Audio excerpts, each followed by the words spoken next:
Living in an apartment or other rental unit when it's cold can be less than ideal. You might not have direct control of the building's heat system, and plenty of rental units in Canada have ancient, drafty windows or poor insulation. Of course, your landlord has a legal requirement to keep your home warm to a certain degree, and we'll get to that. But what if you like it even warmer?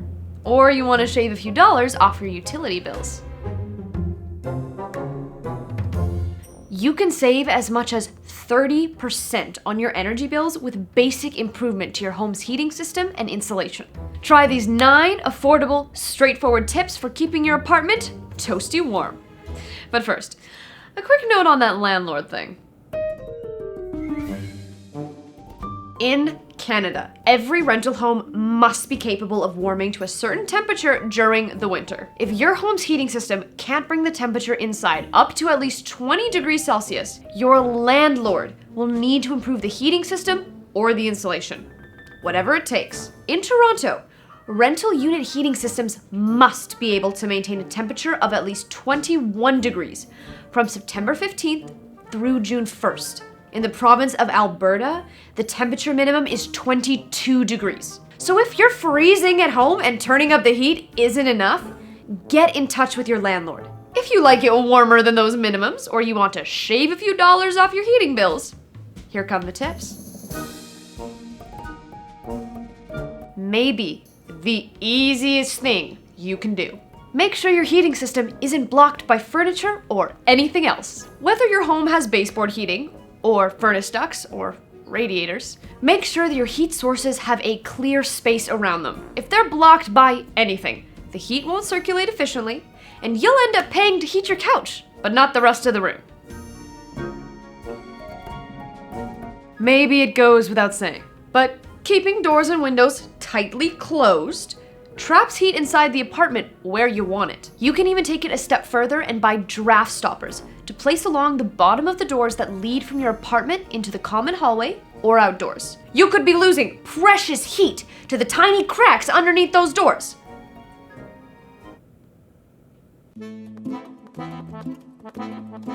If you live in an older rental unit, your windows probably aren't airtight, meaning freezing air is sneaking through when it's cold outside. But even if your windows are pretty much sealed, you can cover them completely with a clear plastic sheet to add way more insulating power. It might look ugly, but the trapped air between the window and the plastic happens to be an amazingly effective insulator. One other thing, if you have an in-window air conditioning unit, make sure it's sealed up tight during the winter.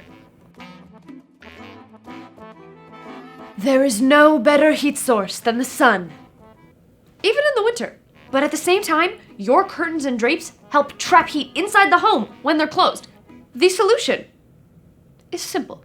Keep your drapes or blinds open while the sun is shining to harvest some of that free, natural heat. Close them again as soon as the sun isn't shining to trap what heat you've got inside where you need it. The right humidity levels in your house make the air feel warmer without raising the temperature. Winters in Canada often come with extremely dry air, so you need to raise the humidity in your home. Humidity levels between 30 and 50% are ideal for most. The obvious way to do this is to buy a humidifier if you're willing to spend the money. But there are a few free things you can do to give your apartment a humidity boost. If you leave the bathroom door open while you're showering, some of that warm, humid air will spread throughout the house. Of course, doing that depends a lot on who you live with. If you have a dishwasher, open it up as soon as it's done washing and let the steam escape. Hang drying your laundry inside also helps. Basically, anytime you can put evaporating water to use rather than venting it outside, you might as well do it. Just don't go overboard. Too much humidity can make things feel colder, and in extreme cases, even encourage mold growth. Speaking of water, you can use hot water to keep yourself warm without wasting energy heating the whole room at once. Hot water bottles aren't just for your grandmother. Filling a hot water bottle and keeping it under the blankets at your feet when you go to sleep can keep your bed warm and allow you to turn the heat way down at night. We normally associate fans with summer heat waves, but you can make use of them during the winter, too. Normally, your ceiling fan works by pushing air down and creating a breeze to cool you. But most ceiling fans have a switch on them that sets them to run in reverse. When the fan is off, flip that switch. When you turn the fan on, it should now be turning the opposite direction. On most models, the winter setting turns clockwise. Turning this way, the fan pulls cool air up from the floor and forces warm air down from the ceiling. If you're into interior design, I have good news. Well, the first good news is we have tons of interior design videos you can check out. Subscribe. But more to the point, the other good news is that you can use design elements to help your apartment stay warm. Where design and insulation meet, you'll find rugs and wall tapestries. If your apartment has cold linoleum or tile flooring, lay down some big, thick rugs.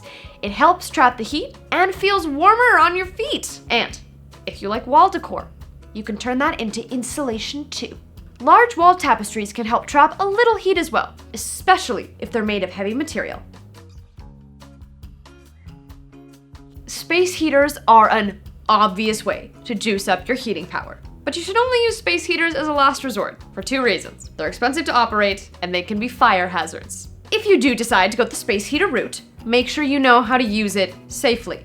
Only leave it on while you're in the room with it, and turn it off when you leave the room or when you go to sleep. Keep a clear space of around at least 1 meter. Put it directly on the floor, not on top of a table or shelf where it could get knocked over. And don't use a space heater somewhere that kids or pets can knock it around. Running a space heater is often just as expensive as the building's main heat system.